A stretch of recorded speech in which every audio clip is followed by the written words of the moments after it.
ఉన్న బంగారాన్ని విడిపించి ఆ రోజు ఆన్లైన్ రేటుకే మేము కొంటాం. Sharma gold company.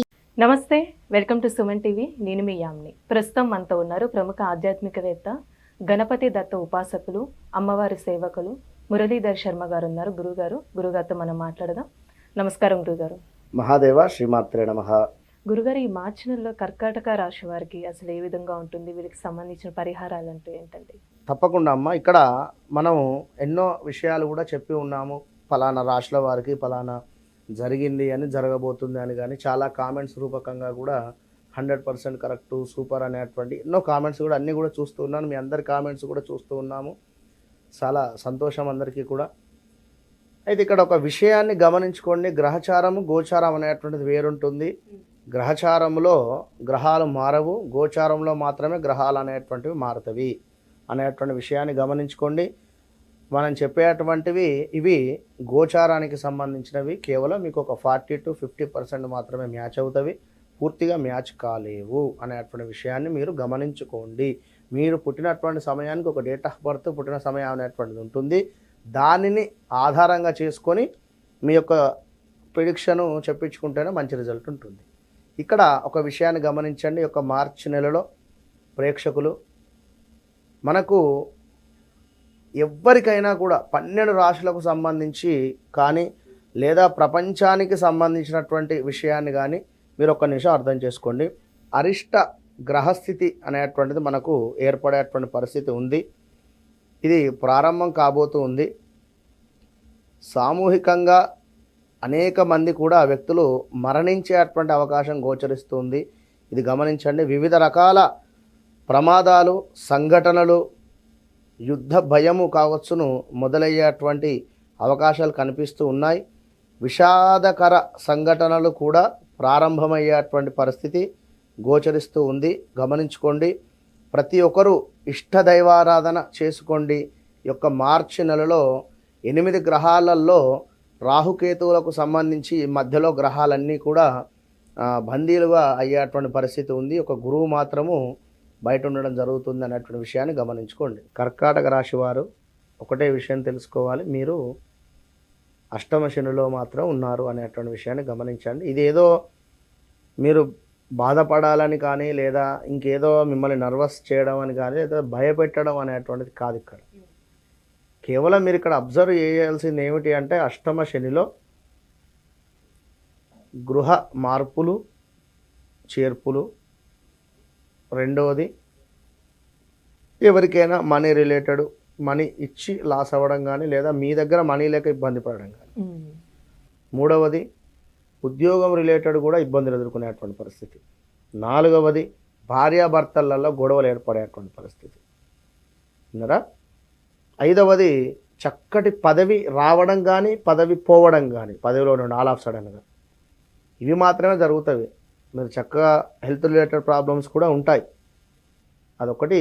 ఇవి అది 1, 2 అని కాదమ్మా. సిచ్యువేషన్స్ ఎట్లా ఉంటాయంటే, మనము ఖరాబు కాకుండా మనతో పాటుగా ఒక 40 మందిని ఖరాబు చేయడం.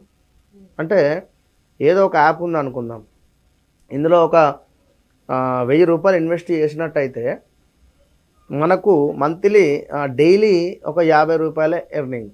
రోజు 50 అన్నా కూడా నెలకు ఒక 1500 అవుతుంది. అదే జనరల్గా. ఇది 1000 లేదా ఒక 15,000 లేదా ఒక 1000 రూపాయలు లేదా ఒక 10,000 1,00,000 రూపాయలు ఇట్లా ఇన్వెస్ట్ చేసినట్టు, ఎట్లెట్లా ఇన్వెస్ట్ చేస్తే అట్లట్లా మనీ రిటర్న్స్. ఇది జరిగింది లైవ్గా వారికి పాపం. ఇది చేసుకున్నప్పటికీ కూడా ఈ విధంగా వీరు ఏం చేస్తారు, వీరు నలుగురిని ప్రమోట్ చేయాలి. వీరు నలుగురికి ప్రమోట్ చేస్తే మీరు ఇందులో అమౌంట్ కట్టినట్టయితే మీకు ఇంత అమౌంట్ ఎక్కువ వస్తుంది. ఇట్లా ఇది ఒకటి. దీంతో పాటుగా కొన్ని వందలు ఉన్నాయి. ఇవి ఒకటే షేర్ మార్కెట్ ఉంది, లేదా ల్యాండ్ రిలేటెడ్ ఎక్కడైనా తక్కువ రేటుకు ల్యాండ్ వస్తుంది అని చెప్పి తీసుకున్నా అది మొత్తం రేటు డౌన్ఫాల్ అవ్వడం కానీ, లేదా ల్యాండ్ వాడు తీసేసుకున్న తర్వాత మీకు ఫోన్ స్విచ్ ఆఫ్ పెట్టడమో, లేకుంటే కనబడకపోవడమో, లేకుంటే కొన్ని రోజులు సతాయించి మీకు రిజిస్ట్రేషన్ చేయించడమో. 1, 2 అని కాదు, చాలా ఉన్నాయి. ఇవి సిచ్యువేషన్స్ జరుగుతాయి. కనుక ఏదున్నా మీరు ఒక్కరే బాధ్యులు కండి. సంతోషం.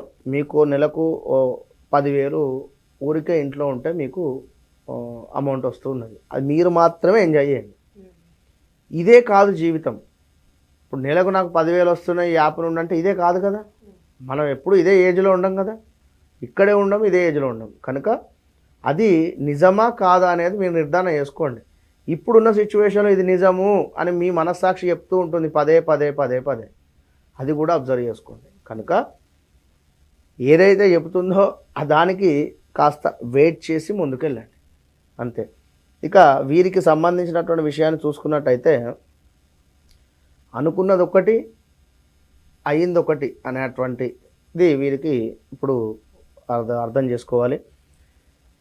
ఇట్లా ఎవరికో మరో ₹1,00,000 మిత్తికిచ్చినా కూడా మనకు మంత్లీ 3%, 2% లేదా 10% ఇగో ఇట్లాంటి టెంప్టేషన్ విషయాలే ఉంటాయి. 10% కూడా తీసుకునేవారు ఉంటారు, ఇచ్చేవారు ఉంటారు. ఇలాంటి సిచ్యువేషన్స్ కూడా. కనుక బీ కేర్ఫుల్. అలా ఇచ్చినా మాకు అమౌంట్ వస్తాయి అనుకున్నా కూడా అవి రావు, ఉన్నాయి పోతాయి, అన్నీ పోతాయి. కనుక మీరు జాగ్రత్తగా ఉండండి. ఎందులో కూడా ఇన్వెస్ట్మెంట్స్ చేయకండి, ఇది మాత్రం గుర్తుంచుకోండి. చాలా ప్రమాదాల్లో పడేటువంటి పరిస్థితి ఉంది. చిట్టి వ్యాపారులకు సంబంధించి మాత్రం చేదు అనుభవం మాత్రం ఎదురవుతుంది. అందరూ కూడా చిట్టీలు తీసుకుంటారు, ఎవరు కూడా కట్టని పరిస్థితి అయితే ఉంటుంది, అదైతే గమనించుకోండి.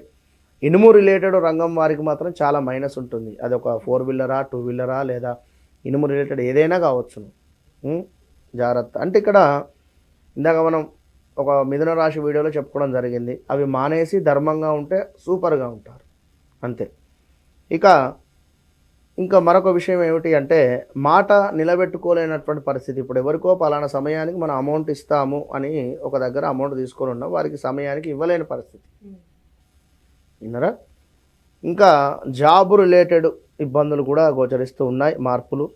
ఇచ్చిన డబ్బు తిరిగి రాక, మీరెవరికైనా ఇచ్చినటువంటి డబ్బు అయినా తిరిగి రాక, మీరెక్కడి నుంచైనా తీసుకున్న డబ్బు తిరిగి ఇవ్వలేక, ఇవన్నీ ఎదురు మాటలు. ఇంకా మీ ఇంటికి వచ్చి చక్కగా కూడా అన్నయ్య బాగున్నారా, తమ్ముడు బాగున్నారా, బల రమేష్ సురేష్ బాగున్నావా అని ₹1,00,000 ఎత్తుకెళ్ళినటువంటి వారు మీరు ఫోన్ చేసినా ఉల్టా మీకే తిట్లు. అలాంటి సిచ్యువేషన్ కూడా ఇప్పుడు ఎదురయ్యేటువంటి పరిస్థితి ఉంటుంది, గుర్తుంచుకోండి. విన్నారా? ఇంకా ఎదుటి వారి నుండి మాటలు, మన డబ్బులు రాకపోగా ఇంకా ఆర్థికంగా మాత్రం చాలా నష్టపోయేటువంటి పరిస్థితి ఉంది, జాగ్రత్తగా ఉండండి. శారీరకంగా కూడా ఇబ్బందులు గోచరిస్తూ ఉన్నాయి ఈ యొక్క కర్కాటక రాశి వారికి. తండ్రి తరపు అంటే మీ తండ్రి గారి తరపు నుండి ఏదైనా ఆస్తి లావాదేవీలు వచ్చేటువంటి పరిస్థితులు ఉన్నాయి అనుకుంటే మాత్రం అదొకటి ప్లస్ అవుతుంది ఈ సందర్భంలో. ఇంకా పలుకుబడి ఏదైతే ఉంటుందో, పలానా సూపర్ మనిషి కానీ, పలానా డాక్టర్ మంచి డాక్టర్ అనో, లేకుంటే పలానా సార్ మంచి సార్ అనేటువంటిది పలుకుబడి లోపించేటువంటి పరిస్థితి. విన్నారా? కోర్టు కేసులు మాత్రం విపరీతంగా ఉండేటువంటి పరిస్థితి. కోర్టు కేసులలో ఎక్కువ కూడా తిరిగేటువంటి పరిస్థితి. కోర్టు కేసులకు సంబంధించి డబ్బు ఖర్చు అయ్యేటువంటి పరిస్థితి. సెటిల్మెంట్స్ కావచ్చును. మెడికల్ రిలేటెడ్ ఉండేటువంటి వారికి కూడా మైనస్ గోచరిస్తూ ఉంది. అనుకున్నట్టు ఉండదు, అరచేతుల్లో ప్రాణాలు అన్నటువంటి విధంగా ఉండేటువంటి పరిస్థితి ఉంది. పిల్లల చదువు మాత్రం ప్రాథమికంగానే ఉన్నత కానీ బాగుంది అని చెప్పి మాత్రం చెప్పుకోవచ్చును. ఎస్పెషల్లీ భార్యాభర్తలలో అన్యోన్యత మాత్రం లోపిస్తుంది. భార్యాభర్తలలో ఎవరికైనా ఒకరికి హెల్త్ ప్రాబ్లమ్స్ వస్తాయి. భార్యాభర్తలలో ఎవరైనా నూతనంగా వివాహం అయింది అనుకుంటే డివోర్స్ దాకా వెళ్ళేటువంటి పరిస్థితి, లేదా వివాహము జరిగి ఉన్నా కూడా ఇద్దరికి గొడవలు ఏర్పడేటువంటి పరిస్థితి. కనుక మెచ్యూరిటీగా ఉండండి. ఇదే కాదు జీవితము, ఇదే కాదు, నేనే కాదు, మీరు కాదు, ప్రపంచం చాలా పెద్దది. కనుక ప్రశాంతంగా అందరితో నవ్వుకుంటూ హ్యాపీగా ఉండండి. ఇవాళ జరిగింది పరిహారం అంటే ఏంటి చెప్తా, అదే పరిహారం, గొప్ప పరిహారం. ఈరోజు జరిగింది ఇది ఇప్పుడే మర్చిపోవాలి, దాన్నే మనసులో పెట్టుకొని నువ్వు నిన్న నన్ను అట్లా అన్నావు అంటే అసలే అష్టమ శనిలో ఉన్నారు. ఇవి ఇప్పుడు అక్కడ పెంట ఉన్నది, దాన్ని ఎంత తాగితే అంత వాసన వస్తుంది, చెడు వాసన. కనుక గతాన్ని కానీ జరిగిపోయినటువంటి విషయాలను కానీ ఇవి కర్కాటక రాశి వారు తీయకూడదు ఇప్పుడున్నటువంటి సిచ్యువేషన్లో. విన్నారా? హ్యాపీగా ఉండండి. ఇప్పుడున్న క్షణం కానీ గడిచిన రోజులు వద్దు. ఇక వీరికి పరిహారం అనుకుంటే ఎన్నో చెప్పి ఉన్నాను. అది శనికి సంబంధించి శని పాశుపతం చేయించుకోవాలి ఖచ్చితంగా. మాకు అంత స్తోమత లేదు అనుకుంటే నల్ల నువ్వులను కేజీంబావు దానంగా ఇవ్వండి. ఎవరికైనా కూడా ఇస్తూ ఉండండి. ఒక 7 లేదా 8 శనివారాలు బ్రాహ్మణులకు, ఒక శనివారం తప్పించి మరొకటి, ఒక శనివారం తప్పించి మరొకటి. అంటే ఒక శనివారం నల్ల నువ్వులు దానం ఇస్తే మరొక శనివారం శనిగ్రహానికి చక్కగా కూడా నల్ల నువ్వులు అదేవిధంగా నువ్వుల నూనెతో అభిషేకం చేసుకోండి. అటు పిమ్మట చక్కగా కూడా దీపారాధన చేసుకోండి. మరలా నెక్స్ట్ శనివారం దానం ఇవ్వండి. అంటే 4 సార్లు దానము, 4 సార్లు అభిషేకం, ఇలా చేసుకోండి. శిక్షలు మరొకటి గుర్తుంచుకోండి, ఎప్పుడో చేసినటువంటి పనికి ఇప్పుడు శిక్షలు పడేటువంటి పరిస్థితి కూడా ఉంటుంది. ఇవన్నీ ఉన్నవి. ఇంకా ఇల్లీగల్ అఫైర్స్ కానీ లేదా పార్ట్నర్షిప్లలో గొడవలు కానీ ఇవన్నీ బయటపడడానికి సమయము ఇంకా 2-2.5 సంవత్సరాలు ఉంది. జాగ్రత్తగా ఉండండి అంతే. చాలా చక్కగా తెలియజేస్తారండి. ధన్యవాదాలు. మహాదేవ్.